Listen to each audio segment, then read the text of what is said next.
स्वागत है आप सभी लोगों का आपके अपने परिवार अनुभव कैरियर एकेडमी के अंदर। ठीक है, मैं राघव तिवारी आप सभी लोगों का स्वागत करता हूं आज की इस धमाकेदार क्लास के अंदर, जहां पर मैं आपको टॉप 50 क्वेश्चंस कराने वाला हूं, जो कि मैंने चैप्टर्स पढ़ाया हुआ था आपको मेमोरी का। तो मेमोरी चैप्टर से रिलेटेड जो है उसका एक सेशन है जिसमें कि मैं आपको 50 प्लस एमसीक्यूज करवाने वाला हूं।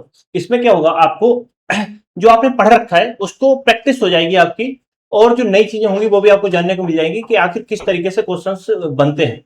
तो ये सभी चीजें क्या होंगी अब आज के सेशन में आपको जानने को मिलेगी। तो तैयार हैं आप सभी लोग? एक बार थम्स अप करेंगे, उसके बाद हम आगे बढ़ते हैं। ठीक है, तो सभी साथियों के सामने ये आपको देखने को मिल रहा होगा कि मेमोरी यानी कि एमसीक्यू प्लस पीवाईक्यू। यहां पर मैंने उन क्वेश्चंस को भी रखा है जो मोस्ट एक्सपेक्टेड है, यानी कि ऐसे क्वेश्चंस जिनके आने की बहुत ही ज्यादा संभावना है। और इसमें मीडियम लेवल के और जो हार्ड लेवल के होते हैं उन क्वेश्चंस को मैंने डाला हुआ है, और उसी के साथ तुमको क्या करना है, और जो पीवाईक्यू है, कौन से एग्जाम में कौन सा पीवाईक्यू, मतलब इस चैप्टर से जितने भी पीवाईक्यू बने हुए हैं उनको वहां यहाँ पर मैंने क्या किया है, मेंशन किया हुआ है। तो आप लोग क्या करेंगे, एक बार ध्यान से पूरी क्लास को पढ़ेंगे। और क्योंकि मैं थोड़ा काम से बाहर जा रहा हूँ, इसलिए आपकी जो लाइव क्लासेस चल रही थी कंप्यूटर के लिए, तो वो लाइव क्लास ना होकर के आज की जो क्लास है वो आपको रिकॉर्डेड फॉर्म में मिल रही होगी, क्योंकि मैं आज रिकॉर्ड कर रहा हूँ, क्योंकि कल मुझे कहीं जाना है। तो आपकी क्लास ना छूटे, इसलिए मैंने क्या करा है, आपके लिए इस वीडियो को शूट कर रहा हूँ। और बस आप लाइव की तरह इसको पढ़ना। ऐसा नहीं है कि आप सिर्फ ये सोचेंगे रिकॉर्डेड फॉर्म है तो चलिए 2x पर पढ़ लेते हैं या लाइव नहीं करते हैं। तो आपको क्या करना है, 1x पर ही पढ़ना है, यानी कि नॉर्मल स्पीड पर पढ़ना है। और बाकी आपका ज्यादा टाइम ना लेते हुए मैं सेशन को स्टार्ट करता हूँ। ठीक है, आप रेडी होंगे? अब देखिए यहाँ पर क्या होगा, 50 प्लस दमदार सवाल दिए हुए हैं। मीडियम जो रहेगा हार्ड लेवल रहेगा, मतलब मीडियम और हार्ड लेवल दो तरीके के लेवल रहेंगे यहाँ पर। एग्जाम में कम से कम मतलब ज्यादा से ज्यादा क्वेश्चंस यहाँ से आपको देखने को मिलेंगे। देखिए पहला, यहाँ पर जो कायाकल्प कंप्यूटर सीरीज आपकी चल रही थी, मेमोरी चैप्टर है आपका, 50 क्वेश्चन है। और उसका एक अलग से स्लाइड मैंने यहाँ पर लगवाई हुई है जिसमें एक्सप्लेनेशन दे रखा है, यानी कि आप एक क्वेश्चन के साथ साथ 4 से 5 और क्वेश्चन को कर पाएंगे यहाँ पर। ठीक है, अब देखते हैं यहाँ पर, देखिए पहले क्वेश्चन पर आते हैं। निम्नलिखित में से सीपीयू द्वारा सबसे तेज एक्सेस की जाने वाली मेमोरी कौन सी है? ठीक है, क्या है कि निम्नलिखित में से सीपीयू के द्वारा सबसे तेज एक्सेस की जाने वाली मेमोरी कौन सी है? आप लोग इसका आंसर बताएंगे। एक बार मैं साइड हो जाता हूं, आप लोग इसका आंसर मुझे बताएंगे कि कौन सी ऐसी मेमोरी होती है जिसको सीपीयू सबसे पहले क्या करता है, एक्सेस करता है। क्या वो हार्ड डिस्क होती है, क्या वो रैम होती है, क्या वो ऑप्टिकल डिस्क होती है, क्या वो कैशे मेमोरी होती है? तो आप सभी लोग बोलेंगे कि सर ये होती है कैशे मेमोरी। कौन सी होती है अपनी? कौन सा कलर लिया जाए?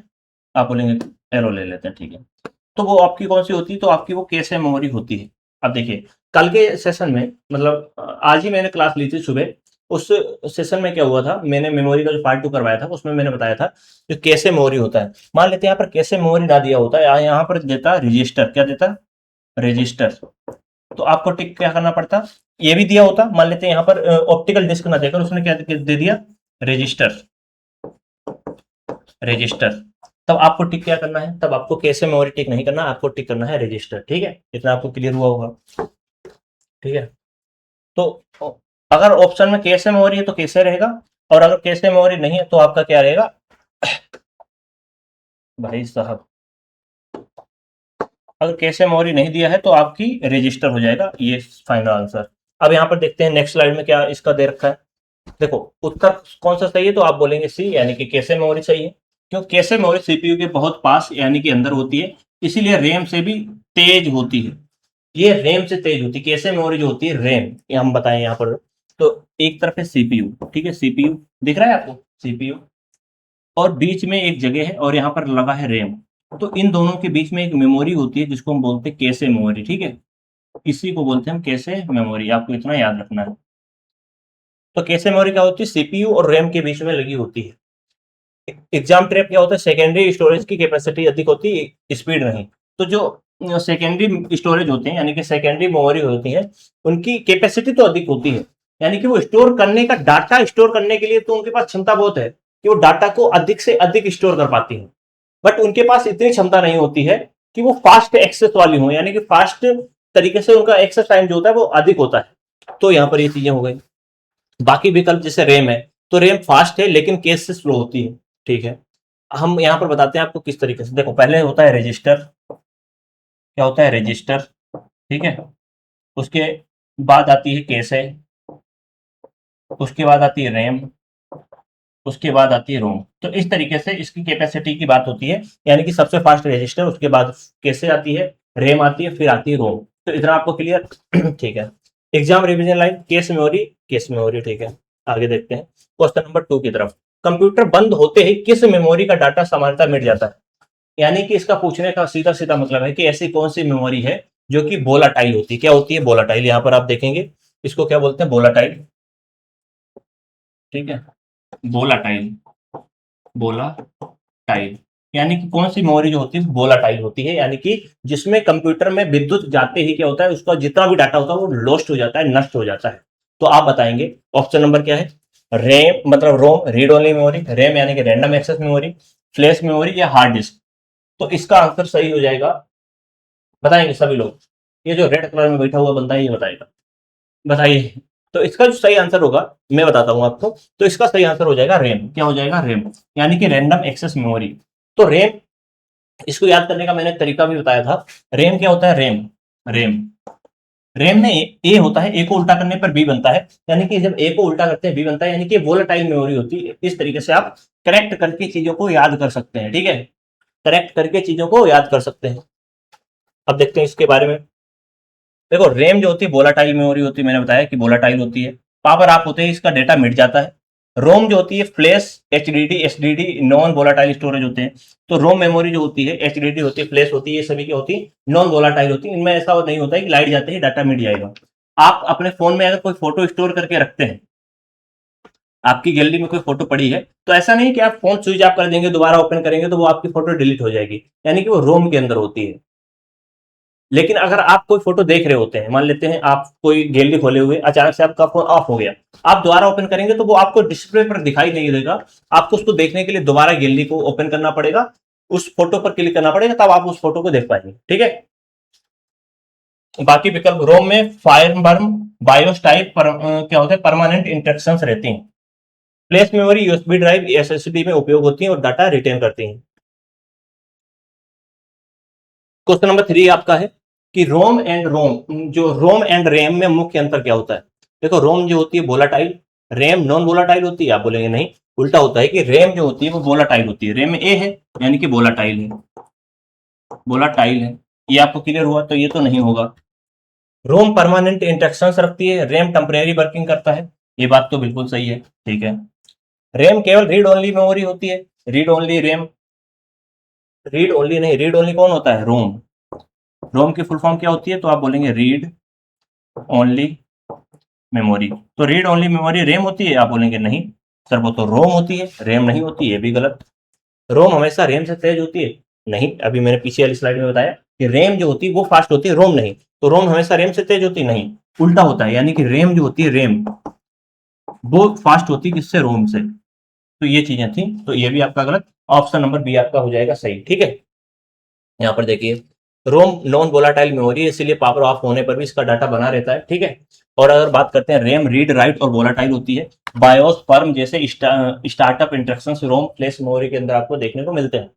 ठीक है, और ये चीजें आपको पहले से ही पता है। आगे देखते हैं, कथन को पढ़िए। रोम जो होता है रैम से तेज होती है क्योंकि उसमें स्थायी निर्देश रहते हैं। पहला आपका कथन कौन सा है? कि रोम जो होता है रैम से तेज होती है क्योंकि उसमें स्थायी निर्देश होते हैं। दूसरा है, रैम को सीपीयू रीड राइट कर सकता है और पावर ऑफ पर इसका कंटेंट मिट जाता है। रैम में क्या होता है? सीपीयू जो होता है रीड एंड राइट कर सकता है, और इसमें क्या होता है कि लाइट जाते ही इसका डाटा लॉस्ट हो जाता है। दूसरा हो, अब बताइए कि पावर ऑफ होते हैं इसका कंटेंट मिट जाता है। सही विकल्प चुनिए। अब आपको कथन बताना है कौन सा सही है। दोनों कथन सही है, केवल एक या दो, मतलब केवल एक सही है, केवल दो सही है, या दोनों ही गलत हैं? तो आप बताएंगे, क्या बताएंगे? इसमें क्या होगा? केवल दो नंबर सही है। देखो, रोम जो होती है रैम से तेज होती है, पहले ही स्टेटमेंट में गलत दे दिया, क्योंकि रैम फास्ट होती है रोम से। ठीक है, तो पहला गलत हो जाएगा। तो पहला गलत, केवल एक गलत हो जाएगा। दोनों सही, ये भी गलत हो जाएगा। दोनों गलत, ये भी गलत हो जाएगा। एक सही होगा, वो होगा केवल दो, यानी कि जो रैम होती है उसमें क्या होती है, वोलाटाइल होती है, वो डाटा विद्युत जाने पर लॉस्ट हो जाता है, नष्ट हो जाता है। क्लियर है ना? क्लियर? ठीक है ना? आगे बढ़े? ओके ना? ठीक है। मजा आ रहा है ना? क्लास में मजा आ रहा है? एक बार बताएंगे। और मैं गारंटी लेता हूँ आपको चीजें मतलब यहीं से मिल जाएंगी। ऐसा नहीं कि आपको कहीं बाहर भटकने की जरूरत पड़ेगी अलग टीचर्स के पास। यहाँ पर आपको जो भी डाटा मिलेगा ना, एक जेन्युइन डाटा मिलने वाला है। और ये जो क्वेश्चन आप देख पा रहे होंगे, देखो सीजीएल टीयर 2 में आया हुआ है। आप अगर सीजीएल का क्वेश्चन कर पा रहे हैं तो भाई आपका जो कंसेप्ट है वो तो बिल्कुल क्लियर है, उसमें कोई वो दिक्कत वाली बात नहीं है। ठीक है? ओके। तो मेमोरी हायरार्की में स्पीड के आधार पर सही क्रम क्या होता है? देखो, एचडीडी, रैम, केस है, रजिस्टर। आप बोलेंगे नो। रैम रजिस्टर केस है? नो। रजिस्टर केस है, रैम सेकेंडरी मेमोरी। बिल्कुल सही। कैसे रजिस्टर नहीं। तो पहले तो रजिस्टर आएगा, उसके बाद में कैसे आता है, फिर रैम आता है, फिर सेकेंडरी स्टोरेज आता है। ये सही क्रम होता है किसका? एक हायरार्ची का। हायरार्की यानी कि उसका एक जो क्रम होता है, पूरा क्रम मेमोरी का, सबसे फास्ट के रजिस्टर, फिर उसके बाद कैसे, रैम, और सेकेंडरी यानी कि रोम। क्लियर? आगे बढ़े? ठीक है। रजिस्टर सीपीयू के अंदर सबसे तेज टेम्परेरी स्टोरेज होता है। कैसे सीपीयू के पास फ्रिक्वेंटली यूज डाटा रखती है। मैंने बताया ना, सीपीयू जो बार बार चीजों को यूज करता है, उसी का जो डाटा होता है केस मेमोरी अपने पास रख लेती है। ठीक है?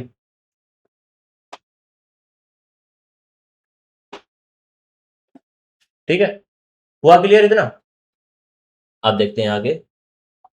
केस मेमोरी मुख्यतः किस प्रकार की रैम से बनाई जाती है? अब ये क्वेश्चन बहुत ही हार्ड लेवल का है, समझिए। ठीक है? मॉडरेट यहाँ पर लिखा हुआ है, लेकिन बच्चे यहाँ पर कंफ्यूज होते हैं। और ये कब कहाँ आया है? एसएससी और आरआरबी, एएलपी और एनटीपीसी में पूछा जा चुका है। तो आप सोचिए ना, मैंने जो पीवाईक्यू रखे ना, एक नंबर के रखे हुए हैं। तो आप यहाँ पर देखेंगे, बताएंगे कि केस मेमोरी मुख्यतः किस प्रकार की मेमोरी से बनाई जाती है। चलिए बताइए। तो डी रैम से बनेगा, एस रैम से बनेगा, एसडी कार्ड से बनेगा, ईपी रोम से बनेगा। बताएंगे कोई? कोई बताएगा? नहीं बताएगा? चलिए ठीक है, आगे देख लेते हैं। तो इसका जो आंसर होगा, एस रैम से बनाई जाती है। देखिए, एस रैम रिफ्रेश की आवश्यकता के बिना डाटा होल्ड कर सकती है। एस रैम मैंने बताई थी। एस रैम क्या होती है? Static RAM. ठीक है? स्टेटिक रैम का मतलब जिसको बार बार रिफ्रेश नहीं करना पड़ता, वो स्टेटिक रहती है। स्टेटिक मतलब स्थिर रहती है। ठीक है? स्थिर रहती है। केस मेमोरी में स्पीड बहुत इंपॉर्टेंट होती है, इसीलिए एस रैम उपयोग होती है। अब जो चीज स्थायी है उसी के पास तो स्पीड होगी। तो केस मेमोरी सबसे ज्यादा यूज किसका करती है? एसरेम का। इसलिए जो बनी होती है, यानी क्वेश्चन क्या दिया है, केस मेमोरी मुख्यतः किस प्रकार की रैम से बनाई जाती है, तो आप बताएंगे एस रैम से बनती है। डी रैम से नहीं, एस रैम से। ठीक है? डी रैम के बारे में सही कथन सुनिए। यह डाटा स्टोर करने के लिए कैपेसिटर का उपयोग करती है, और रिफ्रेश और इसको रिफ्रेश चाहिए। यह केस मेमोरी में एस रैम से तेज होती है। ठीक है? यह नॉन वोलाटाइल मेमोरी होती है, इसमें डाटा मैग्नेटिक ट्रैक पर स्टोर होता है। देखिए, यहाँ पर ऑप्शन नंबर बी को अगर हम देखते हैं, या कैसे मेमोरी एसरेम से तेज होती है? नो। यहाँ पर जो कैसे मेमोरी है वो एसरेम से तेज कैसे क्या है? या केस मेमोरी में एसरेम से तेज होती है? एसरेम से तेज होती क्या डीरैम? नो। यहाँ पर जो आपका ऑप्शन हो जाएगा वो हो जाएगा ए सही। यानी कि कैपेसिटर का यूज करती है। किसका? कैपेसिटर। और रिफ्रेश की आवश्यकता होती है। यानी कि जो डीरैम होती है, बार बार क्या होती है, डायनेमिक होती है, यानी कि बार बार क्या करती है, अपने आप को रिफ्रेश चाहिए।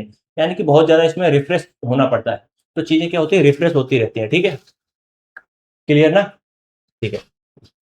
डी रैम में ईच बिट जो होता है, कैपेसिटर में चार्ज के रूप में रिस्पेक्ट रिप्रेजेंट होता है। कैपेसिटर चार्ज लीक करता है, इसलिए पीरियोडिक रिफ्रेश जरूरी होता है। मेन मेमोरी मॉड्यूल में डी रैम टेक्नोलॉजी सामान्य होती है। ये चीजें यहाँ पर इस ऑप्शंस के बारे में दी हुई है। इतना आपको क्लियर हुआ? इन चीजों पर ज्यादा आपको ध्यान नहीं देना, ये चीजें ऐसे लगवा दी गई हैं ताकि आपका जो है कंसेप्ट पूरा क्लियर होता चले। ठीक है? अभी बहुत क्वेश्चन थे, 8 क्वेश्चन पर पहुंचे, 50 क्वेश्चन आपके लिए लाया हूं, और धमाकेदार। ठीक है? एस रैम और डी रैम की तुलना में कौन सा कथन सही है? एस रैम को रिफ्रेश चाहिए, डी रैम को नहीं। उल्टा होता है, डी रैम को चाहिए होता है, ये गलत हो जाएगा। एस रैम तेज और महंगी होती है, डी रैम धीमी और सस्ती होती है। सही है। ठीक है? डी रैम केस में और एस रैम मेन मेमोरी में उपयोग होती है? नो। क्योंकि केस मेमोरी जो होती है एस रैम में यूज होती है। दोनों नॉन वोलाटाइल होती है। तो आपका ऑप्शन नंबर कौन सा, बी सही हो जाएगा। एस रैम तेज होती, महंगी होती है, और डी रैम सस्ती होती है। ठीक है? आगे बढ़ते हैं। किस मेमोरी में बायोस, फाइनबर्ग जैसे स्टार्टअप इंस्ट्रक्शन सामान्यतः रखे जाते हैं? देखिए, मैंने जब आपको पढ़ाना स्टार्ट करा था मेमोरी को, तब मैंने बताया था कि बायोस होता है, पोस्ट होता है, बूट होता है, रिबूट होता है, ये सब प्रोसेस होती हैं। तो सबसे पहले बायोस कब लोड होता है आप बताएंगे। यहाँ पर ऑप्शन देखेंगे, रैम में होता है, रोम फ्लैश में होता है, कैशे मेमोरी के अंदर होता है, या मैग्नेटिक टेप के अंदर होता है। आप इसका आंसर बताएंगे कि किस मेमोरी में बायोस आपको पाया जाता है, किस मेमोरी के अंदर बायोस पाया जाता है। ठीक है, आप बताएंगे। तो आप बताएंगे कि जो करेक्ट आंसर होगा वो रोम, यानी कि जो रोम होता है अपना रोम, जो रोम होता है, रोम में क्या होता है, आपको बूट रेबूट, ठीक है, और ये क्या बोल रहे थे हमें, जो फायरवर्म होते हैं और बायोस होते हैं, फर्मवेयर, ठीक है, और बायोस, ये सभी चीजें आपको देखने को मिल जाती हैं। बायोस की फुल फॉर्म क्या होती है, तो basic input, basic input output, basic input output system, ठीक है, ये इसकी क्या होती है, फुल फॉर्म होती है। आप बता देंगे इतना, आप इतना आपको क्लियर हुआ ना, इतना क्लियर हुआ। तो जो क्वेश्चन क्या था, किस मेमोरी में बायोस, जो बायोस जैसे जो सॉफ्टवेयर होते हैं वो पहले से जो प्रोग्राम होते हैं इनबिल्ड होते हैं, वो रोम के अंदर होते हैं। Clear, okay. पीरोम की सबसे सही विशेषता क्या होती है, पीरोम, इसे यूजर एक बार प्रोग्राम कर सकता है, ठीक है, इसे यूवी किरण से इरेज किया जाता है, ठीक है, इसे बार बार इलेक्ट्रिकली इरेज किया जाता है, या बोलाटाइल मेमोरी, देखो बोलाटाइल का यहाँ पर कोई मतलब नहीं बनता है, ठीक है, इसे यूवी से डिलीट करते हैं नहीं, मैंने बताया था ईपी रोम जो होता है उसको यूवी किरणों के द्वारा हम रिमूव करते हैं। अगर आपने क्लास देखी है तो आपको पक्की, मैं गारंटी ले रहा हूं कि अगर आपने फोकस के साथ क्लास को देख लिया है तो यहाँ पर क्वेश्चन आप कर पाएंगे। आप क्वेश्चन नहीं समझ पा रहे, आप ऑप्शन से इलिमिनेट कर पाएंगे। तो यहाँ पर यूवी लाइट दिया हुआ है, यूवी लाइट से हम ईपी रोम को, इसको ईपी रोम को ही डिलीट करते हैं, यानी कि ये आपका ऑप्शन गलत हो जाएगा। इसे बार बार इलेक्ट्रिकली इरेज किया जाता नहीं, इलेक्ट्रिकली किसमें होता है, डबल ईपी रोम में, डबल ईपी रोम। अब आपका ऑप्शन एक बचता है जिसका नाम है ए, इसे यूजर एक बार प्रोग्राम कर सकता है, यानी कि इसमें एक बार अगर प्रोग्राम हो जाता है कोई तो वो बाद में इरेज नहीं होता है, ठीक है, वो कौन सी होती है, पीरोम होती है अपनी, ठीक है। ईपी रोम को इरेज करने के लिए किसका उपयोग किया जाता है, ईपी रोम, बताएंगे। जो ईपी रोम होता है उसको इरेज करने के लिए क्या होता है, इसकी फुल फॉर्म पहले तो बताइए। आप बोलेंगे इसकी सर फुल फॉर्म जो होती है, इसकी फुल फॉर्म क्या होती है, तो इसकी जो फुल फॉर्म होती है इलेक्ट्रॉनिकली क्या है, ईपी रोम है ना, इरे इरेजेबल होगा,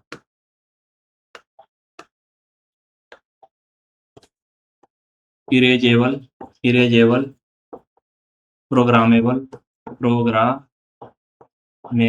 प्रोग्रामेबल, और रीड ओनली मेमोरी, ठीक है, ये पूरा हो जाएगा इसका नाम, यानी कि ये इसकी फुल फॉर्म होती है erasable, programmable, read only memory, EP ROM की। अब इसको मिटाने के लिए किसका उपयोग होता है, देखो magnetic field, ultraviolet lights, normal keyboard command, या इंफ्रारेड लाइट्स। आपको मैंने बताया था यूवी रेज, यानी कि अल्ट्रावायलेट जो किरणें होती हैं, यूवी रेज, यूवी रेज की मदद से क्या होता है, इसको हम डिलीट कर पाते हैं। आपका ऑप्शन नंबर बी सही हो जाएगा। क्लियर था, ठीक है।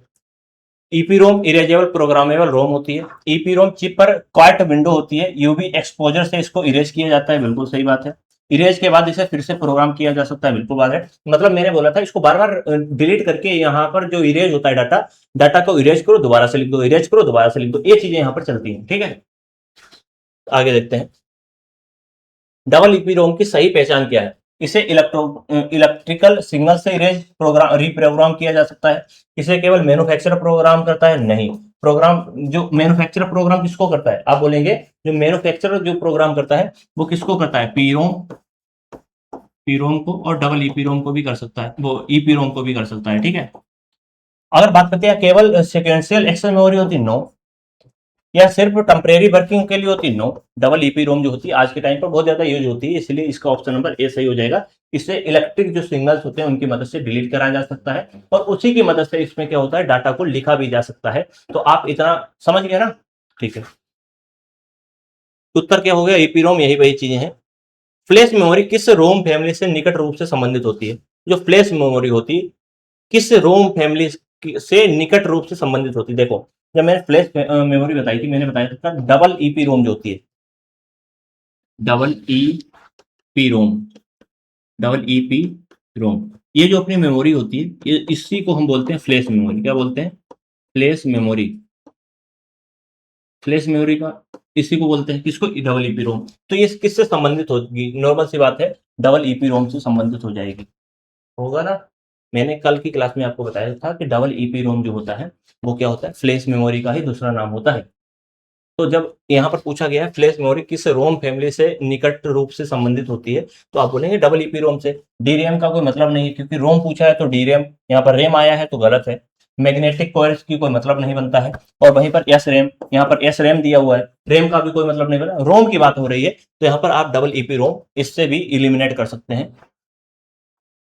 1 किलोबाइट यानी कि 1 केबी, 1 केबी बाइनरी सिस्टम में कितने बाइट्स के बराबर माना जाता है, मतलब 1 केबी कितने बाइट्स के बराबर होता है। तो मैंने आपको बताया था 1 केबी जो होता है वो कितने, 1024 बाइट, ठीक है, 1024 बाइट्स। अब देखिए यहाँ पर बच्चे कंफ्यूज क्या होते हैं, बिट, यहाँ पर एक चीज होती है बिट, बिट और बाइट, ठीक है, आपको कंफ्यूज नहीं होता। बिट का मतलब होता है 0 और 1। बिट क्या होता है, एक संक्षिप्त बाइनरी डिजिट होती है, उसका एक संक्षिप्त रूप होती है, शॉर्ट फॉर्म होती है बिट। बाइट क्या होता है, जब हम 8 बिट्स को मिला दें, 8 बिट्स को मिलाने पर क्या होता है, 1 बाइट बनती है, ठीक है, आपको इतना क्लियर रखना है। तो यहाँ पर ऑप्शन ए 1000 बाइट नहीं, 1024 बाइट बिल्कुल सही हो जाएगा, 512 गलत हो जाएगा, 2048 भी गलत हो जाएगा। आपका ऑप्शन नंबर कौन सा, बी 1024 बाइट सही हो जाएगा। इसमें 1 केबी के अंदर आपको देखने को मिल जाता है।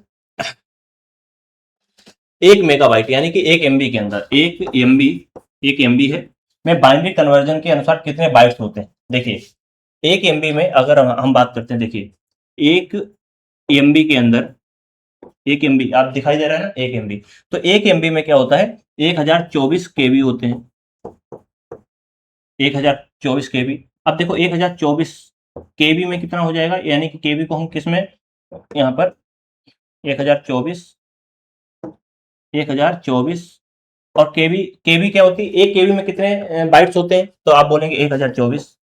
अब इन दोनों का मल्टीप्लाई कर दो, इन दोनों के मल्टीप्लाई करने पर जो आंसर मिल जाएगा वही क्या होगा, अपना आंसर हो जाएगा। यहाँ पर ऐसे निकाल सकते हैं आप, देखो आपको याद करने की जरूरत नहीं है कि उसने पूछ दिया कि 1 MB के अंदर कितने बाइट्स होते हैं, आप रटने बैठ जाओ कि इतने बाइट्स होते हैं, इतने बाइट्स होते हैं।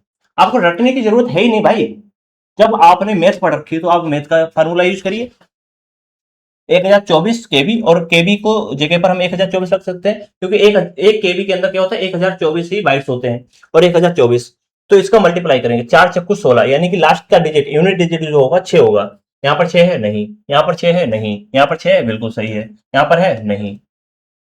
क्लियर, दैट्स क्लियर, बस इतना आपको पढ़ना है भाई, आपके क्वेश्चन गलत नहीं होने दूंगा, आप बस भरोसा रखिए इस भाई पर, आपका एक क्वेश्चन गलत नहीं होगा कंप्यूटर के अंदर। और बीएसएफ एचसीएम में तो भाई जान फूक दोगे आप लोग, किसमें, बीएसएफ एचसीएम, भाई जान फूक दोगे आप। सितंबर में आपका पेपर है, सितंबर में, ठीक है, आप याद रखिएगा आपका सितंबर में पेपर है, धुआं काट देना बिल्कुल, आपको डरने की जरूरत नहीं है। मैं जब तक इस प्लेटफॉर्म के ऊपर खड़ा हुआ हूं ना, आपको डरने की जरूरत नहीं, बस आप हमसे जुड़े रहिए। एग्जाम क्या है, हलवा कंप्यूटर के लिए, ठीक है, तो ये चीजें हो गई। यहाँ पर वो वही कैलकुलेशन वगैरह दे रखी है, 1024 इतना जाकर के इतने बाइट बन जाएगा, ये चीजें आपको पढ़ने की जरूरत नहीं है। बाकी आगे बढ़ते हैं, देखिए एक बाइट सामान्यतः कितने बिट्स से बना होता है, मैंने अभी बताया था, एक बाइट कितने बिट होते हैं, तो मैंने बताया था 8 बिट, 8 बिट। आप ऑप्शन देखेंगे 8 बिट कहां पर है, 4 है, 9, 16 9, 32 9, 8 बिट आपका करेक्ट आंसर हो जाएगा, कितना, 8 बिट, ठीक है। आगे देखते हैं, एक बाइट से कितने अलग अलग वैल्यूज रिप्रेजेंट करे जा सकते हैं, एक बाइट के अंदर कितनी वैल्यूज को हम प्रेजेंट कर सकते हैं। यहाँ पर देखिएगा थोड़ा ट्रिकी क्वेश्चन है और हार्ड क्वेश्चन है, देखिए लेवल आप देख पा रहे हैं, हार्ड है, और एसएससी सीजीएल टीयर 2 में पूछा गया है, ठीक है, एसएससी सीजीएल का जो टीयर 2 का एग्जाम हुआ था वहां पर आपको ये देखने को मिला था। अब देखेंगे आप, एक बाइट के अंदर, एक बाइट में कितनी अलग अलग वैल्यूज रिप्रेजेंट की जाती हैं, आप यहाँ पर देखेंगे फिर बताएंगे। तो एक बाइट के अंदर क्या होता है, अलग अलग वैल्यूज, देखो 256, कितनी वैल्यूज, तो 256 वैल्यूज को प्रेजेंट किया जाता है। अब देखिए एक बाइट के अंदर क्या होता है, 8 बिट होती हैं, ठीक है, और ईच बिट इज 2 स्टेट्स होते हैं, टोटल कॉम्बिनेशन 2 की पावर 8 हो जाएगा, यानी कि 256, ठीक है। हाँ ठीक है। 32 बिट बिट एड्रेस जो होता है बस अधिकतम कितनी मेमोरी लोकेशन एड्रेस कर सकता है? 32 बिट एड्रेस बस अधिकतम कितनी मेमोरी लोकेशन एड्रेस कर सकता है? तो यहाँ पर आप ऑप्शन देखेंगे 2 की पावर 32 मेमोरी लोकेशन, यानी कि एड्रेस बस की लाइंस n हो तो मैक्स एड्रेस 2 की पावर n हो जाता है। तब यहाँ पर एक देखो कंसेप्ट है यहाँ पर कि एड्रेस बस की लाइंस जो होती हैं, एड्रेस बस की जो लाइन है, एड्रेस बस जो होती है, एड्रेस बस उसकी जो लाइंस होती हैं, क्या होती हैं? लाइंस। एड्रेस बस की जो लाइंस होती हैं, अगर वो क्या हो? n हो, क्या हो? n, यानी कि कोई भी संख्या हो सकती है, कितनी भी क्या हो सकती है? लाइंस हो सकती है। तो मैक्स एड्रेस जो होगा उसका मैक्सिमम जो एड्रेस होगा वो 2 की पावर n हो जाएगा, 2 की पावर n हो जाएगा। ठीक है, तो 32 बिट एड्रेस बस, 32 बिट यहाँ पर देखेंगे क्या पूछा? 32 बिट एड्रेस बस। तो यहाँ पर मैंने बताया कि 2 की पावर n होता है, 2 की पावर n। तो यहाँ पर आप लगा देंगे फार्मूला, 2 की पावर 32 बिट है तो 32, तो 2 की पावर 32 कहाँ पर है? तो यहाँ पर ऑप्शन नंबर सी आपको देखने को मिल रहा है, सही है। ठीक है, इतना हो गया। सेकेंडरी मेमोरी की मुख्य विशेषता क्या होती है? अब आप बताएंगे कि सेकेंडरी मेमोरी की क्या होती है, मुख्य विशेषता क्या होती है? तो सीपीयू से रजिस्टर की तरह डायरेक्टली प्रोसेस करता है। ठीक है, या नॉन वोलाटाइल और लार्ज कैपेसिटी स्टोरेज होती है। लार्ज तो होती है लेकिन ये नॉन वोलाटाइल भी होती है। ठीक है, या हमेशा रैम से फास्टर होती है। रैम से फास्टर होगी सेकेंडरी मेमोरी? नहीं, रैम फास्टर होता है। रैम हमेशा एक कदम आगे रहता है किससे? सेकेंडरी मेमोरी से। तो ये भी आपका ऑप्शन क्या होगा? गलत होगा। या केवल केस के अंदर पाई जाती है सेकेंडरी मेमोरी? तो कैसे के अंदर पाती है? नहीं, तो आपका ऑप्शन नंबर एक ही होगा और बी ऑप्शन सही हो जाएगा। ठीक है, option number B non volatile और लार्ज कैपेसिटी होती है, यानी कि ये भूलती नहीं है। जो सेकेंडरी मेमोरी होती है डाटा को भूलती नहीं है, और डाटा ना भूलने के कारण क्या होता है, इनकी जो कैपेसिटी होती है हद अधिक होती है। मतलब मान लेते हैं आप अधिक से अधिक डाटा को इसमें स्टोर करके रख पाते हैं। ठीक है, ये चीजें हैं। क्लियर? ठीक है, देखिए आज की क्लास में थोड़ा मनोरंजन नहीं हो पाएगा क्योंकि लाइव होता है तो मजा अलग ही होता है, क्योंकि रिकॉर्डेड फॉर्म है तो आप समझ पाएंगे। ठीक है, चीजों को आपको सिर्फ पढ़ना है, आपको पढ़ने से मतलब है। ठीक है, आप बोरियत फील नहीं करेंगे, और हो सकता है आज आपको बोरियत फील हो, बट ऐसा नहीं होगा। ठीक है, नहीं होने दूंगा। धीरे धीरे अभी अभी क्लास बहुत लंबी चलने वाली है। थोड़ा लंबी क्या है भाई, 20 क्वेश्चन हो गए, 30 क्वेश्चन और हैं। तो ये क्वेश्चन आया हुआ है आपका दिल्ली पुलिस एसएससी के अंदर, यानी कि एसएससी एग्जाम करवाती है दिल्ली पुलिस का, तो उसके अंदर ये आया हुआ है। अब यहाँ पर देखेंगे मैग्नेटिक टेप किस प्रकार की एक्सेस के लिए जानी जाती है? मैग्नेटिक टेप जो होती है वो किस प्रकार के एक्सेस के लिए जानी जाती है?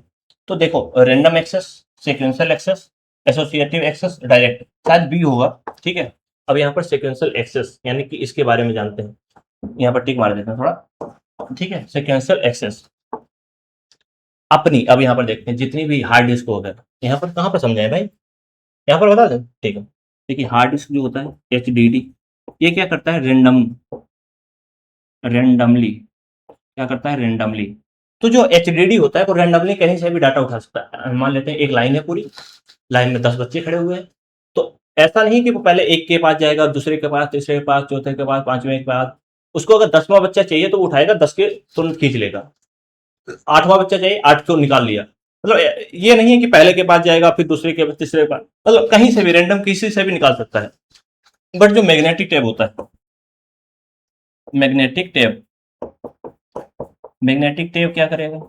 इसका काम क्या होता है? ये क्या करता है भाई, मान लेते हैं 10 लाइन में बच्चे लगे हुए हैं, तो हर किसी के पास जाएगा धीरे धीरे, पहले के पास, दूसरे के पास, फिर देखेगा दूसरा चाहिए नहीं, तीसरा, तीसरा चाहिए नहीं, आखिरी तक। मान लेते हैं आपने 10 नंबर का बच्चा मांगा है, तो भाई टाइम लगाएगा, उसका एक्सेस टाइम बहुत कम होता है, इसलिए इनकी स्पीड क्या होती है? स्लो। क्योंकि हर बच्चे के पास जाकर के वो चीजें निकालते हैं, इसलिए क्या होता है, मतलब हर डाटा के पास जाते हैं, और जब डाटा आपको मिल जाता है तो उसको निकाल लेते हैं। तो ये चीजें होती हैं, इसलिए इनकी स्पीड क्या होती है? स्लो। स्पीड इनकी क्या होती है? स्लो होती है। आप बता देंगे इनकी स्पीड जो होती है स्लो होती है। और ये किस में काम करते हैं? Sequential, sequential access. ठीक है, आपको इतना समझ में आएगा। सिक्वेंशियल एक्सेस होता है मैग्नेटिक टेप, ऐसी होती है। मान लेते हैं एक 4 mm से लेकर के 4 mm से लेकर के 1 इंच तक के क्या होती है, बेस की एक पट्टी होती है, मतलब एक प्लेट टाइप की होती है, एक प्लास्टिक की, उसमें क्या होता है, डाटा आपका स्टोर किया जाता है। ठीक है, आगे देखते हैं। यही चीज है भाई, जब मैं बता रहा हूं तो काहे इसमें देखना है। हार्ड डिस्क में सर्कुलर बैंड को क्या कहा जाता है जिसमें डेटा रिकॉर्ड होता है? हार्ड डिस्क के अंदर जो सर्कुलर बैंड होता है उसको क्या कहते हैं? टेक्स्ट बोलते हैं, सेक्टर बोलते हैं, क्लस्टर बोलते हैं, सिलेंडर। देखो क्लस्टर का कोई मतलब नहीं बनता, क्लस्टर का कोई मतलब नहीं। देखो क्लस्टर सिलेंडर तो आउट हो गए। अब देखो एचडीडी के अंदर क्या होता है, दो चीजें होती हैं, एक ट्रैक्स भी होते हैं और सेक्टर्स भी होते हैं। अब इसमें क्या पूछा है, सर्कुलर बैंड को क्या कहते हैं। सर्कुलर बैंड का मतलब समझ रहे हो, जो उसके अंदर मैंने चक्री बताई थी, अगर क्लास में आपने जुड़ा होंगे आप लोग, तो मैंने एक चक्री बताई थी, हार्ड डिस्क के अंदर एक चक्री होती है जो घूमती है, और उसके घूमने की गति को हम बोलते हैं आरपीएम। क्या बोलते हैं, आरपीएम, रेवोल्यूशन, रेवोल्यूशन, रेवोल्यूशन पर मिनट, रेवोल्यूशन पर मिनट, ये बोलते हैं। ठीक है, रेवोल्यूशन पर मिनट के नाम से जानते हैं किसको, तो वो जानते हैं हम आरपीएम। ठीक है, यानी कि जो अंदर चक्री घूमती है उसकी, उसको हम शायद सेक्टर के नाम से जानते हैं। क्या सेक्टर नहीं, ट्रैक बोलते हैं। क्या बोलते हैं, ट्रैक। ठीक है, ऑप्शन नंबर इसका ए हो जाएगा, सॉरी बी नहीं होगा, ट्रैक होगा। अब देखिए यहाँ पर डिस्क प्लेटर पर कॉन्क्रेटिक सर्कल को ट्रैक कहा जाता है। ठीक है, जो कॉन्सेंट्रिक सर्कल होते हैं उनको ट्रैक कहा जाता है। ट्रैक आगे सेक्टर में डिवाइड होते हैं, वही तो बात है, कंफ्यूज हो गया।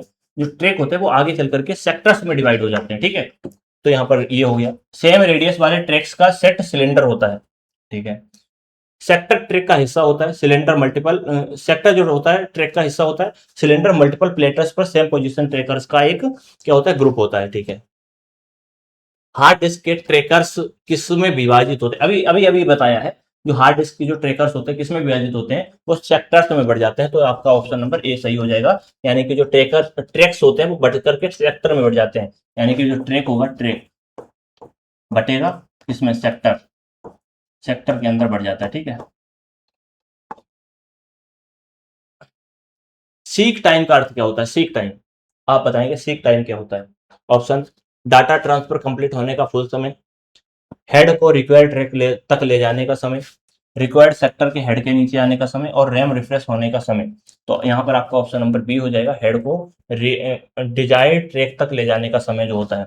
Seek time, read and write head moment time to target track.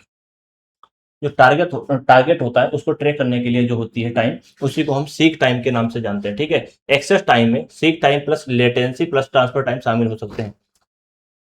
Access time का मतलब होता है डाटा को लाना है, डाटा को सेव करना है, तो वो एक्सेस टाइम होता है अपने मेमोरी के अंदर। तो एक्सेस टाइम के अंदर सीक टाइम भी आ जाता है, लेटेंसी भी आ जाती है, और ट्रांसफर टाइम यानी कि भेजने का जो समय होता है वो भी शामिल कर लिया जाता है एक्सेस टाइम के अंदर। आपको इतना क्लियर, ठीक है। आगे देखते हैं, रोटेशनल लेटेसी किससे संबंधित, रोटेशनल लेटेसी किससे संबंधित है। सीपीयू कैसे हिट से होने से, डिजायर्ड सेक्टर के रीड राइट होने से, रैम में कैपेसिटर रिफ्रेश से, या ऑप्टिकल डिस्क की लेजर कलर से। देखिए यहाँ पर तो इसका ऑप्शन हो जाएगा डिजायर्ड सेक्टर के हेड के नीचे आने की प्रतीक्षा, यानी कि जो वेटिंग लिस्ट होती है। तो डिस्क घूमती है, सेक्टर को हेड्स के नीचे आने तक का वेट करना पड़ता है। यहाँ पर देखो इस टाइप से होती है, मैं बताऊँ आपको। हार्ड डिस्क यहाँ पर एक सर्कल होता है, यहाँ पर एक ट्रेकर लगा होता है। अब यहाँ पर क्या होता है, डिस्क घूमती है, जो डिस्क होती है डिस्क ये घूमती है, और जो सेक्टर होता है सेक्टर को हेड के नीचे, जो सेक्टर होता है उसको हेड के नीचे आने के लिए क्या करना पड़ता है, वेट करना पड़ता है। ठीक है, इसी वेटिंग टाइम को रोटेशनल लेटेसी डिले कहा जाता है। सीक टाइम और रोटेशनल लेटेसी अलग टर्म होते हैं। इतना आपको समझ में आया, वो आया समझ में। तो ये होती है पूरी यहाँ पर कहानी। ऑप्टिकल डिस्क डाटा पढ़ने लिखने में किस टेक्नोलॉजी का उपयोग करती है। ऑप्टिकल डिस्क, ठीक है, ऑप्टिकल डिस्क, इसके अंदर क्या आता है, सीडी आ जाता है, सीडी, डीवीडी ऑप्टिकल डिस्क के अंदर। ठीक है, आप बताइए आप। तो ऑप्टिकल डिस्क डाटा पढ़ने और लिखने में किस टेक्नोलॉजी का यूज करती है, laser technology, magnetic head, capacitor charge, और पंच कार्ड। तो आप बताएंगे किसका यूज होता है, बताओ। इसको दे दें होमवर्क के लिए, दे दें होमवर्क, लेकिन अभी मैं स्लाइड चेंज करूंगा, आप ऑप्शन देख लेंगे इसका, है ना। चलिए मैं ही बता देता हूँ, देखिए जो इसका आंसर होगा वो लेजर टेक्नोलॉजी होता है। देखो सीडी हो गया, डीवीडी हो गया, ब्लूरे ऑप्टिकल स्टोरेज एग्जांपल्स होते हैं। मैंने बताया अभी यहाँ पर ऑप्टिकल डिस्क का, ऑप्टिकल डिस्क जो होता है, ऑप्टिकल ऑप्टिकल डिस्क, तो ऑप्टिकल डिस्क के जो उदाहरण होते हैं मैंने अभी बताया आपको। जो कौन से होते हैं, एक सीडी होता है, डीवीडी होता है, ब्लू रे डिस्क होता है, ब्लू रे डिस्क। ये क्या होते हैं, इसके एग्जांपल्स होते हैं ऑप्टिकल के। इसको पढ़ने के लिए क्या होता है, इसको पढ़ने के लिए लेजर बीम्स, क्या होते हैं, लेजर बीम, यानी कि लेजर प्रकाश की जरूरत पड़ती है, लेजर बीम्स की जरूरत होती है, लेजर टेक्नोलॉजी का यहाँ पर यूज करा जाता है। ठीक है, इतना आपको क्लियर होगा। आगे बढ़ते हैं क्वेश्चन के नंबर। सीडी रोम की सामान्य स्टोरेज कैपेसिटी लगभग कितनी होती है?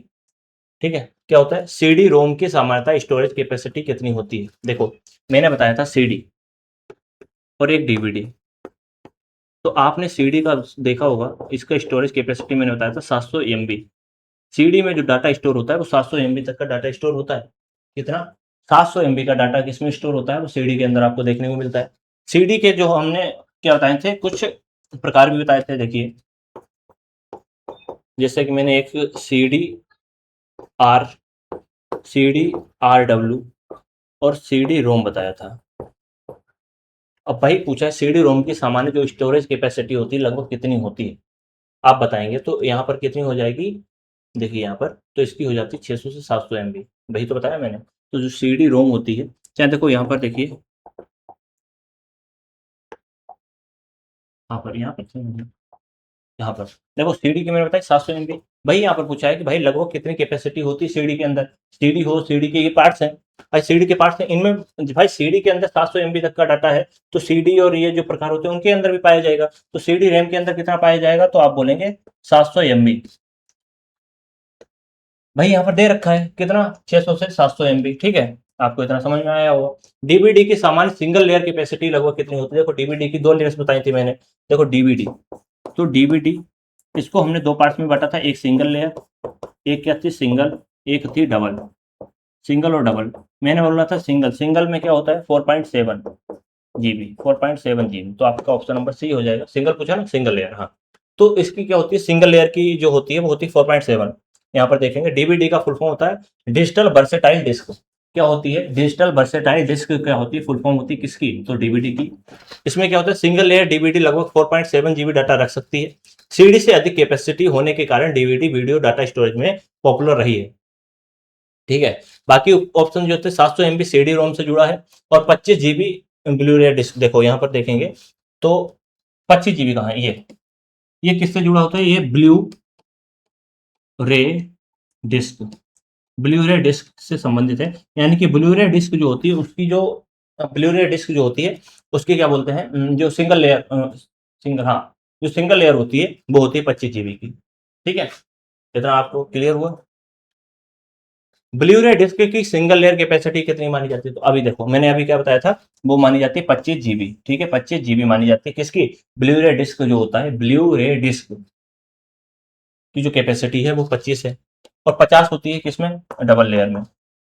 किसमें, डबल लेयर में। डबल लेयर के अंदर आपको देखने को मिलेगा कितना, 50 जीबी, 50 जीबी। ठीक है, इतना क्लियर। आगे देखते हैं, पेन ड्राइव किस प्रकार की मेमोरी स्टोरेज का उदाहरण है? पेन ड्राइव, तो आप यहाँ पर देखेंगे कैसे मेमोरी होती है पेन ड्राइव, आप बोलेंगे नो, अभी पढ़ा है भाई, ये तो रैम रैम के अंदर पाई जाती है भाई। Yes RAM. Flash memory best secondary storage, register memory, ये भी नहीं होगा। वोलाटाइल रैम, रैम होती है क्या, नहीं होती है भाई। क्या पूछा, पेन ड्राइव, पेन ड्राइव क्या होती है, ये सेकेंडरी स्टोरेज होता है, वो भी फ्लैश मेमोरी होती है। ठीक है, ऑप्शन नंबर बी आपका सही हो जाएगा।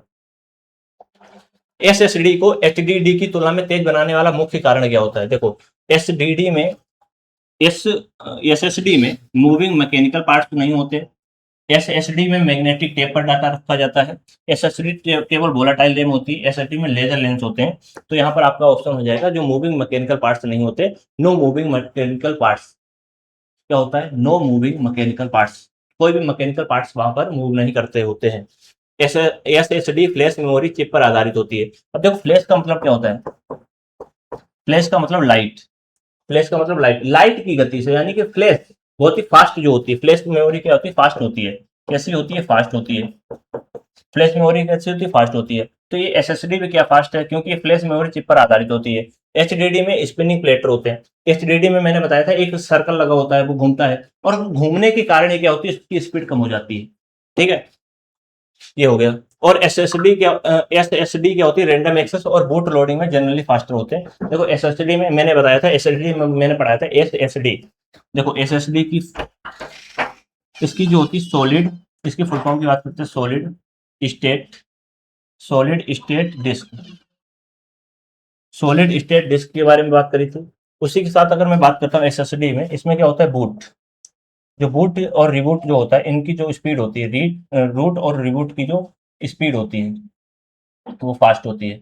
मैंने बताया था अगर आपके लैपटॉप में HDD लगी हुई है तो आपको हो सकता है कि कंप्यूटर को लोड होने में 2 मिनट लग जाए। बट अगर बात करते हैं आपके में SSD लगी हुई तो 5 सेकंड लगेगा, आपका लैपटॉप भी होगा ओपन हो जाएगा, पीसी ओपन हो जाएगा। ठीक है, तो ये चीजें होती हैं SSD के बारे में। वर्चुअल मेमोरी का मुख्य उद्देश्य क्या होता है, यानी कि एक आभासी मेमोरी होती है वर्चुअल मेमोरी, यानी कि आभासी आभासी मेमोरी। ठीक है, आभासी मेमोरी, इसके बारे में बात करते हैं। तो आभासी मेमोरी का उद्देश्य क्या होता है, हार्ड डिस्क SSD के हिस्से को रैम एक्सटेंशन की तरह उपयोग करता है। रोम को इरेज करना, नो। मॉनिटर की ब्राइटनेस बढ़ाना, नो। केस को परमानेंट स्टोरेज बनाना, आप बोलेंगे नहीं। तो यहाँ पर ऑप्शन ये, यानी कि देखो फ्लैश मेमोरी का काम क्या होता है, मान लेते हैं एक टेबल है, तो टेबल के ऊपर क्या है, डाटा रखा हुआ है, यानी कि फाइल्स रखी हुई है, वो भर जाती है। जब जो फाइल्स का रखने की जगह नहीं बचती है तो वो क्या करता है, कुछ फाइल्स को उठा करके दोबारा से हार्ड डिस्क में पहुंचा देता है, और जो जरूरत होती है उस फाइल को उठा करके फिर से टेबल के ऊपर रख लेता है, यानी कि रैम के ऊपर रख लेता है। ये चीजें होती हैं। तो वर्चुअल मेमोरी यानी कि वो हार्ड डिस्क के अंदर ही क्या होती है, एक वर्चुअल यानी कि आभासी क्या बना देता है, रैम बना देता है। तो आभासी मेमोरी होती है यानी कि हार्ड डिस्क एसएसडी के हिस्से को रैम एक्सटेंशन, यानी कि आभासी का मतलब क्या हुआ, यानी कि जो रैम होती है उसको बढ़ाने का काम करती है वर्चुअल मेमोरी। ठीक है, यही है, स्टोरेज के हिस्से को रैम एक्सटेंशन की तरह उपयोग करती है। जो वर्चुअल मेमोरी ओएस की मेमोरी मैनेजमेंट टेक्निक है।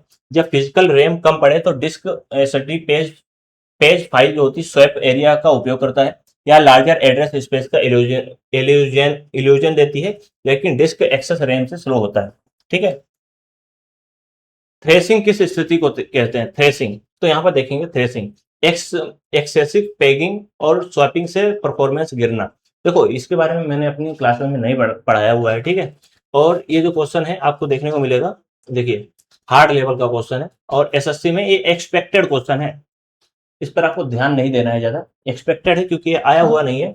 तो थ्रेसिंग क्या होता है, थ्रेसिंग तब होती है जब सिस्टम एक्चुअल प्रोसेसिंग से अधिक समय पेजेस स्वैप करने में लगाता है, यानी कि जितना प्रोसेस में टाइम लगना चाहिए, यानी कि प्रोसेसिंग में जितना टाइम लगना चाहिए, प्रोसेसिंग का जो टाइम होता है जितना लगना चाहिए उससे अधिक लगाए, उससे अधिक जब टाइम लगाता है उसको हम बोलते हैं, उस प्रोसेस को थ्रेसिंग बोलते हैं। ठीक है,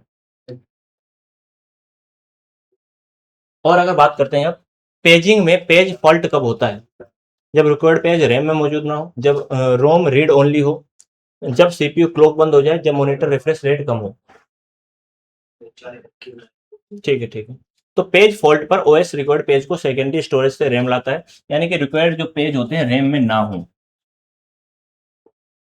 कैश मेमोरी किस प्रिंसिपल पर परफॉर्मेंस इंप्रूव करती है, कैश मेमोरी कब जाकर के क्या करती है, अपने इंप्रूवमेंट कर देती है, अपने जो परफॉर्मेंस होता है, देखिए locality of reference, magnetic induction only, optical reflection only, और डिफ्रेगमेंटेशन। आप बताएंगे इनमें से कौन सा ऑप्शन सही हो जाएगा, यानी कि कौन से प्रिंसिपल पर परफॉर्मेंस सबसे अच्छा देती है केस मेमोरी। तो आप बोलेंगे इसका ऑप्शन हो जाएगा locality of reference. Locality of reference का मतलब यानी कि जो आपने तुरंत जो चीजें यूज करी हुई हैं, मान लेते हैं जो सीपीयू होता है अपना, सीपीयू क्या करता है, चीजों को बहुत ही मतलब जिन चीजों की ज्यादा यूज करता है, यूज, यानी कि सीपीयू क्या करेगा, जिस चीज का ज्यादा यूज करता है उसको क्या करता है, केस मेमोरी अपने पास सेव करके रख लेता है। ठीक है, और एक्सप्लेन मतलब ज्यादा एक्सप्लेनेशन चाहिए तो आप क्लासेस से जुड़ सकते हैं। तो यहाँ पर ये चीजें हैं, तो आपका ऑप्शन नंबर कौन सा ये सही हो जाएगा, यानी कि लोकेलिटी ऑफ रेफरेंस। ठीक है, केस हिट का सही अर्थ क्या होता है, रिक्वायर्ड डाटा केस में मिल जाना, हार्ड डिस्क क्रैश हो जाना, मूव इरेज हो जाना, या उसी के साथ रैम जो होता है रिफ्रेश फेल हो जाना। ठीक है, अब यहाँ पर बताएंगे आप केस हिट का मतलब क्या होता है।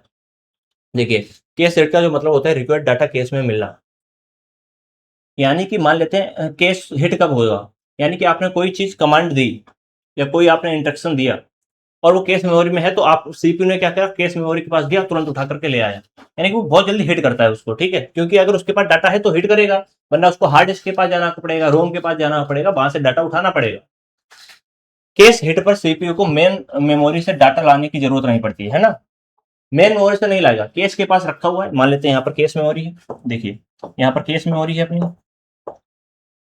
केस मेमोरी है, यहाँ पर सीपीयू को कोई डाटा चाहिए वो यहाँ पर आएगा, सबसे पहले वो देखता है केस मेमोरी के पास है, अगर इसके पास हुआ तो ठीक, नहीं तो यहाँ पर HDD और जो सेकेंडरी और डिवाइसेस होते हैं वहां पर चला जाएगा। यहाँ पर हुआ तो अगर मिल गया डाटा तो वो हिट हो जाता है, यानी कि वही केस हिट होता है। केस हिट क्या होता है, यानी कि सीपीयू को मेन मेमोरी से डाटा लाने की जरूरत नहीं होती है।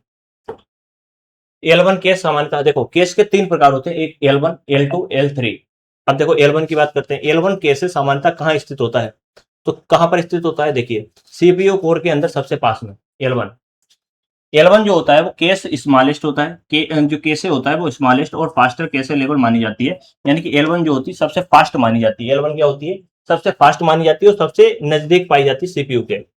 L2 की और L3 की बात करते हैं, केसें जो जनरली लार्जर लेकिन L1 से स्लोअर होती हैं, यानी कि सबसे फास्ट अगर बात करते हैं केसें कौन सा होता है, वो L1 होता है, और L2 L3 जो होते हैं वो स्लो होते हैं। ठीक है, केसे लेवल्स स्पीड और कैपेसिटी के ट्रेड ऑफ पर आधारित होते हैं। तो ऐसा तो है नहीं, केस मेमोरी अलग अलग तरीके की होती हैं, उनमें 3 होता है, L1, L2 और L3। अब इनको बांटा किस कारण गया है, इनकी स्पीड, स्पीड हो गया, और इनकी जो कैपेसिटी है यानी कि कितना डाटा स्टोर करती है, उनके अकॉर्डिंग इसको बांटा जाता है। L1 क्या करता है, फास्टर होती है, फास्ट। ये जो दोनों होती हैं ये थोड़ी स्लो होती हैं, बस इतना आपको याद रखना है। L1, L2 और L3 केसे में समानता कैपेसिटी के आधार पर सही क्रम क्या होगा, बताइए। L1, L2, L3, L3, L2, L1 और L2, L1, L3, और तीनों हमेशा बराबर होती हैं, आप यहाँ पर बताएंगे। ठीक है, आप क्या करेंगे, यहाँ पर इसका ऑप्शन बताएंगे कौन सा सही हो जाएगा। ठीक है, ये क्वेश्चन जो है एसएससी और आरआरबी में पूछा गया है, और ये एडवांस लेवल का क्वेश्चन है और हार्ड भी है। तो आप यहाँ पर बताएंगे, देखो L1 जो होता है फास्टर देन, लेकिन L1 फास्ट होता है लेकिन स्मॉलेस्ट होती है, तो यहाँ पर ये होगा। L2 क्या होता है, medium capacity speed. L3 larger और शार्प भी होते हैं। यहाँ पर देखिए, L1 मैंने बताया था, L2 बताया था, L3। तो L3 जो होता है इसकी स्पीड तो कम होती है, स्टोर करने की जो क्षमता होती है ज्यादा होती है। L2 इसकी स्पीड इससे भी थोड़ी कम क्या होती है, कम होती है, मतलब इससे थोड़ी फास्ट होती है। L3 से थोड़ी सी फास्ट होती है स्पीड, लेकिन इसकी स्टोरेज कैपेसिटी कम होती है, और इससे कम होती है L, यानी कि ये L1 जो होता है फास्ट तो होता है लेकिन इसके पास कैपेसिटी नहीं है डाटा को ज्यादा देर तक या ज्यादा स्टोर करने की। तो वही बात है, तो ऑप्शन नंबर बी आपका सही हो जाएगा, L3, L2, L1। ठीक है, क्रम क्या होता है, बड़े से छोटे की तरफ। रजिस्टर मेमोरी की सही विशेषता क्या होती है, रजिस्टर मेमोरी देखिए, या सीपीयू के अंदर वेरी स्मॉल फास्टर स्टोरेज है, या मैग्नेटिक टेप पर होती है, या ऑप्टिकल डिस्क स्टोरेज है, केवल बायोस रखती है। तो आपको बता दूं तो ऑप्शन नंबर ए सही हो जाएगा, यानी कि सीपीयू के अंदर वेरी स्मॉल और फास्टेस्ट स्टोरेज डिवाइस मतलब स्टोरेज है। मैंने बताया कि कैसे मेमोरी से भी फास्ट कौन सी होती है, रजिस्टर होती है। ठीक है ना, देखिए सीपीयू के अंदर वेरी स्मॉल होती है और फास्टर होती है। प्रोग्राम काउंटर पीसी जो होता है, रजिस्टर क्या स्टोर करता है, तो नेक्स्ट इंस्ट्रक्शन जो निर्देश होते हैं, इंस्ट्रक्शंस होते हैं का एड्रेस, मॉनिटर का रेजोल्यूशन, इससे कोई मतलब है नहीं। हार्ड डिस्क का सीरियल नंबर, इसका मतलब है नहीं। कीबोर्ड बफर का साइज, नो। इसका आंसर क्या हो जाएगा, जो नेक्स्ट आपका निर्देश होने वाला है उसके एड्रेस को क्या करता है, वहां पर स्टोर करके रखता है। ठीक है, कौन, पीसी यानी कि रजिस्टर का काम होता है। एक्यूमुलेटर रजिस्टर, यानी कि रजिस्टर का एक पार्ट होता है जिसको हम बोलते हैं एक्यूमुलेटर रजिस्टर, मुख्यतः किसके लिए यूज होता है, तो आप बताएंगे इसका यूज होता है काहे के लिए, तो इंटरमीडिएट अर्थमेटिक लॉजिक रिजल्ट के लिए।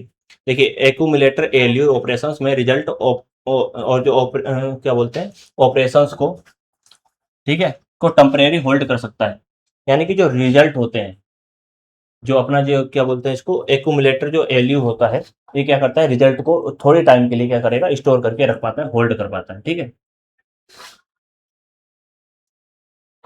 Arithmetic process. और एग्जाम में क्या होता है, एक्यूमुलेटर को अर्थमेटिक प्रोग्रेस प्रोसेसिंग से जोड़ करके आपको यह है देखना है। ठीक है, यहाँ पर देखते हैं बफर और केस में सबसे सही अंतर क्या होता है। देखिए बफर, देखो ऑप्शन मैं पढ़ नहीं रहा हूँ क्योंकि आपका टाइम वेस्ट होगा, आपको समझाते हुए चल रहा हूँ, तो आपको क्वेश्चन समझ में आया, इस तरीके से क्वेश्चन आते हैं। एसएससी का क्वेश्चन है, मॉडरेट लेवल का है, बफर और केस में सही अंतर क्या होता है। यहाँ पर आप देखेंगे buffer speed mismatch, cache repeated access speed up, और बफर हैंडलिंग स्पीड मिसमैच, और केस, तो ये क्या होता है, 1 मिनट देंगे आप।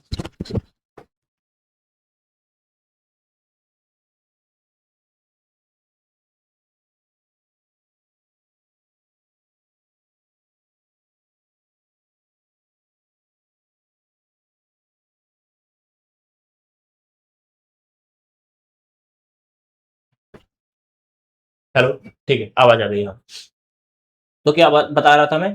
तो ये जो चीजें थी, यानी कि क्वेश्चन क्या था आपका, बफर और कैशे में सबसे सही अंतर क्या होता है। देखिए, बफर टेम्परेरी होल्डिंग एरिया होता है। बफर का मतलब होता है जो टेम्परेरी चीजें जो होती है होल्ड करने की जो क्षमता होती है बफर के अंदर होती है। अक्सर डाटा ट्रांसफर स्पीड डिसमैच हैंडल करता है। यानी कि जो क्या करता है बफर, जब स्पीड मतलब कोई डाटा ट्रांसफर हो रहा होता है, डाटा ट्रांसफर, जब डाटा ट्रांसफर हो रहा होता है उस टाइम पर क्या होता है, चीजों को होल्ड करके रखता है। ठीक है, यही चीजें हैं यहाँ पर देखने को मिलती हैं। मॉडरेट लेवल का है, किस मेमोरी को प्राइमरी मेन मेमोरी माना जाता है। किस मेमोरी को मेन मेमोरी के नाम से जाना जाता है, आप बोलेंगे magnetic tape, external SDD, RAM या इसको। तो मेन मेमोरी क्या होती है, रैम होती है, हमने बताया था रैम प्लस रोम, ये क्या होती है मेन मेमोरी, प्लस इसी में कैसे भी आता है और इसी में रजिस्टर भी आता है। ठीक है, आपको इन चीजों को याद करते हुए चलना है। ठीक है, कौन सी मेमोरी सीपीयू द्वारा डायरेक्टली एड्रेसेबल प्राइमरी स्टोरेज के रूप में क्लासिफाई की जाती है। ठीक है, कौन सी मेमोरी सीपीयू द्वारा डायरेक्टली एड्रेसेबल, देखो रैम और ROM, DVD and tape, printer scanner, mouse and, देखो मैंने बताया था सीपीयू सबसे पहले किसके पास जाता है, प्राइमरी मेमोरी के पास जाता है, और प्राइमरी मेमोरी में रैम एंड रोम ही होते हैं। ऑप्शन नंबर ए आपका सही हो जाएगा। वोलाटाइल मेमोरी का सही अर्थ क्या होता है, वोलाटाइल का मतलब होता है पावर बंद होने पर क्या हो, डाटा लॉस्ट हो जाता है। पावर ऑफ होने पर डाटा खो देती है, बिल्कुल सही बात है। पावर ऑफ होने पर डाटा रखती है, गलत बात है। सिर्फ लेजर से पड़ी जाती है, नो। सिर्फ मैग्नेटिक टेप में होती है, नो। यहाँ पर बात क्या हुई आपकी, पावर ऑफ होने पर डाटा को खो देती है, यानी कि नष्ट हो जाता है डाटा इसका। ठीक है, आगे देखते हैं। नॉन वोलाटाइल जो मेमोरी का उदाहरण कौन सा है, नॉन वोलाटाइल मेमोरी का उदाहरण कौन सा होता है, तो रैम होता है। रैम वोलाटाइल होती है क्योंकि ए को हम बी लिख सकते हैं, तो वोलाटाइल। ठीक है, बात करते हैं कैसे मेमोरी होता है, रोम होता है, सीपीयू होता है। नॉन वोलाटाइल तो हो जाएगी रोम, यानी कि रैम जो होती है वोलाटाइल होती है, रोम जो होती है नॉन वोलाटाइल होती है। तो ऑप्शन नंबर सी आपका ऑप्शन सही हो जाएगा। ठीक है, कौन सा स्टेटमेंट सही है, कैश मेमोरी और रैम दोनों समानता वोलाटाइल होती है। कैश मेमोरी और रैम दोनों सामान्यतः वोलाटाइल होती है, यानी कि दोनों को ही वोलाटाइल बना दिया। ठीक है, पर केस केस जो होती है रैम से तेज होती है, सही बात है। ये अच्छा दो स्टेटमेंट हो गई हैं। ठीक है, इन दोनों में कौन सी सही है, देखिए कथन पूरी तरह सही है। केस वोलाटाइल नहीं होती है, रैम केस से तेज होती है, दोनों सेकेंडरी स्टोरेज होते हैं। देखिए कथन पूरी तरह सही होगा, क्यों होगा, मैंने बताया केस मेमोरी बनती किससे है, तो आप बोलेंगे सर जो केस मेमोरी होती है वो बनती है एस रैम से, और रैम की बात हो रही तो एस रैम जब ये वोलाटाइल है तो नॉर्मल सी बात है, वोलाटाइल है, यानी कि केस भी क्या हो जाएगी वोलाटाइल। केस भी क्या करती है, डाटा को रखती है, आप यूज नहीं करेंगे भूल जाती है, छोड़ देती है उसको। तो केस मेमोरी भी क्या होती है, वोलाटाइल होती है। और क्वेश्चन में और क्या दिया था, पर केस मेमोरी रैम से फास्ट होती है। हाँ, ये चीज तो मैंने बताई थी, रजिस्टर केस है, फिर अपनी रैम आती है, यानी कि रैम से तो थोड़ी सी फास्ट कौन है, केस मेमोरी तो है। तो ये आपका ऑप्शन नंबर ए सही हो जाएगा, कथन पूरी तरह से सही है। आप इन चीजों को पढ़ सकते हैं क्योंकि यहाँ पर लगा हुआ है, ऐसा नहीं आप पढ़े नहीं। ठीक है, डायरेक्ट मैप्ड केस में एक मेमोरी ब्लॉक केस है कि कितनी पॉसिबल लोकेशंस मानी जा सकती हैं, हो सकती हैं। तो आप देखेंगे एक फिक्स्ड केस लोकेशन होती है, यानी कि डायरेक्ट मैप्ड केस में ईच मेमोरी ब्लॉक का एक फिक्स्ड केस लाइन मैपिंग होता है, यानी कि एक फिक्स क्या होती है, फिक्स्ड क्या होती है, फिक्स्ड लोकेशन होती है। ठीक है, फिक्स्ड लोकेशन होती है। फुल्ली एसोसिएटिव केसे की सही विशेषता क्या होती है, तो यहाँ पर बात करेंगे तो ब्लॉक किसी भी केसे लाइन में जा सकता है। ठीक है, ये क्या होता है इसका, फुल्ली एसोसिएटिव केस की सही विशेषता क्या होती है, तो क्या होती है, वो क्या करता है, ब्लॉक किसी भी केसे लाइन में जा सकता है। फुल्ली एसोसिएटिव केसे में फ्लेक्सिबिलिटी ज्यादा होती है, यानी फ्लेक्सिबिलिटी का मतलब है वहां पर क्या है, उसकी जो हिंदी में क्या बोलेंगे फ्लेक्सिबिलिटी को, एक तरीके से, हाँ हाँ लचीलापन। तो ये लचीली होती है, क्या होती है, लचीला, यानी कि लचीली, लचीली होते हैं। ठीक है, तो फ्लेक्सिबिलिटी यानी कि लचीली ये मेमोरी होती है। ठीक है, fully associative. L R you कैसे रिप्लेसमेंट पॉलिसी में कौन सा ब्लॉक रिप्लेस हो जाता है। ठीक है, यहाँ पर आप देखेंगे तो इसका आंसर होगा list recently used block, list recently used block. देखो एल आर यू की फुल फॉर्म क्या हुई, आपको सिर्फ इतना याद रखना है, एल आर यू की फुल फॉर्म क्या होती है, लिस्ट रिसेंटली यूज्ड। ठीक है, देखो प्रैक्टिस में क्या होता है कि कुछ ऐसे क्वेश्चंस भी आपको देखने को मिलेंगे जो आपने कभी चैप्टर में नहीं पढ़े होंगे। ठीक है, चैप्टर में जो क्वेश्चंस नहीं पढ़े होंगे वो आपको प्रैक्टिस में मिल जाते हैं, इसलिए प्रैक्टिस जरूरी है। तो एल आर यू यानी कि लिस्ट रिसेंटली यूज्ड जिस ब्लॉक का उपयोग सबसे लंबे समय से नहीं हुआ उसे रिप्लेस किया जाता है। जिस ब्लॉक का यूज जो होता है, मान लेते कोई एक ब्लॉक है, उसका यूज बहुत काफी टाइम से नहीं हुआ है, कोई एक ब्लॉक है जिसका यूज हो ही नहीं रहा है काफी टाइम से, तो उसको क्या करा जाएगा, रिप्लेस करा जाएगा। क्या होगा, रिप्लेस कर दिया जाएगा। ठीक है, इतना आपको याद रखना है। आखिरी क्वेश्चन है अपना, और इसी के साथ अपनी क्लास क्या होगी, एंड हो जाएगी। एंड में अपनी वाणी को दे दूंगा विराम। देखिए, जो टेम्पोरल लोकेलिटी का सही उदाहरण क्या होता है, यहाँ पर आप देखेंगे, recently use data may be reused soon. ठीक है, यानी कि temporally located time based resource concept है। लूप वेरिएबल इंस्ट्रक्शंस बार बार एक्सेस होना इसका एग्जांपल है। Spatial locality near by address के एक्सेस होने से संबंधित है। तो ये चीजें यहाँ पर आपको देखने को मिलती हैं। और यहीं पर क्या होता है, अपना ये फाइनल है। आपको जो क्वेश्चंस यहाँ पर हार्ड लगते हैं वो सभी के लिए हार्ड हैं, आपको उनको डायरेक्टली रटना पड़ेगा। कुछ ऐसी चीजें होती है वहां पर कंसेप्ट नहीं बताए जा सकते, आपको सीधे डायरेक्टली उन चीजों को रट लेना है ऑप्शन वाइज। ठीक है, और मैंने यहाँ पर कोशिश करा है कि आपकी पूरी जो मेमोरी है उससे रिलेटेड जो क्वेश्चंस यहाँ पर डाले हुए हैं, और डिफिकल्ट लेवल को क्वेश्चंस डालें, ताकि आप क्या करें, आपकी जो प्रैक्टिस हो जाए अच्छी खासी। ठीक है, तो आशा करता हूँ आप लोगों को क्लास अच्छी लगी होगी, और अगर अच्छी लगी है तो अपने साथियों के साथ, अपने दोस्तों के साथ इसको शेयर कर देना है और आगे भेजना है वीडियो को, ताकि और लोगों को भी इसका फायदा हो सके। और आपने अगर वीडियो को लाइक नहीं करा है तो अभी क्या करना है, आपको वीडियो को लाइक कर देना है। और उसी के साथ अपनी जो एक सीरीज चल रही है कायाकल्प कंप्यूटर सीरीज, अगर आप उससे जुड़े नहीं है, आप एक बार जुड़ कर देखिए, आपको मजा आ जाएगा वहां पर पढ़ने में। और इसी के साथ क्या करते हैं, अपनी क्लास को यहीं पर एंड करते हैं। मैं अपनी बाड़ी को देता हूँ विराम। मिलते हैं कल की क्लास में, तब तक के लिए जय हिंद।